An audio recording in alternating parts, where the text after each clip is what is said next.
मालेगावमध्ये विधानसभा निवडणुकीचा प्रचाराच्या दरम्यान वोट जिहाद फंडिंग घोटाळा उघडकीस आणला होता।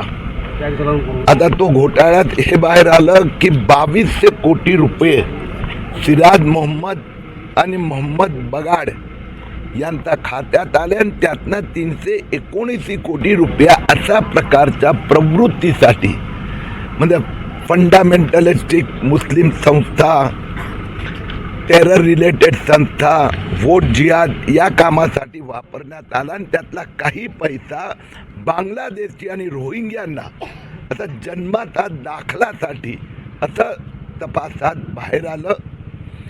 मालेगावमध्ये मला आणखीन त्यावेळी गोष्ट लक्षात आली आणि त्याचा मग पाठपुरावा केला की मालेगावमध्ये शेवटच्या 4 महिन्यात 2024चा 900 लोकांना जन्माचा दाखले देण्यात आले आणि या 900 पैकी 99% मुस्लिम।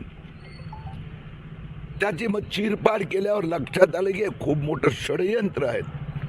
वर्तमानपत्रात जाहिराती द्यावे लागतात, त्या जाहिरातीमुळे अंजनगावचा एका कार्यकर्त्याने ही गोष्ट आमच्या लक्षात 10 दिवसापूर्वी आणून दिली आणि त्यात मग आपण पाहिलं काल मुख्यमंत्री देवेंद्र फडणवीस यांनी सांगितलं अंजनगाव 1,60,000 तहसील, 60,000ची नगरपालिका, त्यात 20,000 मुस्लिम आणि 14 अर्ज आले आहे।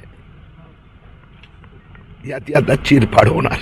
सर यात नेमकं किती आता यासाठी इथेही SIT स्थापन झाली आहे, मालेगावला पण झाली आहेत, पण मी प्रत्येक ठिकाणी बघतो की ह्यापैकी मृत्यूचे दाखले वेगळे करा।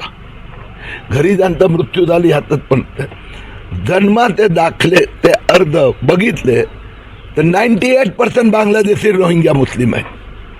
भिवंडीत 500, मालेगावमध्ये 1100, हा एवढा अंजनगावमध्ये 1400 अर्ज आलेत आणि या सगळ्यांचा जन्म ते म्हणतात अंजनगावमध्ये जात आहेत। आणि केव्हा हे सगळे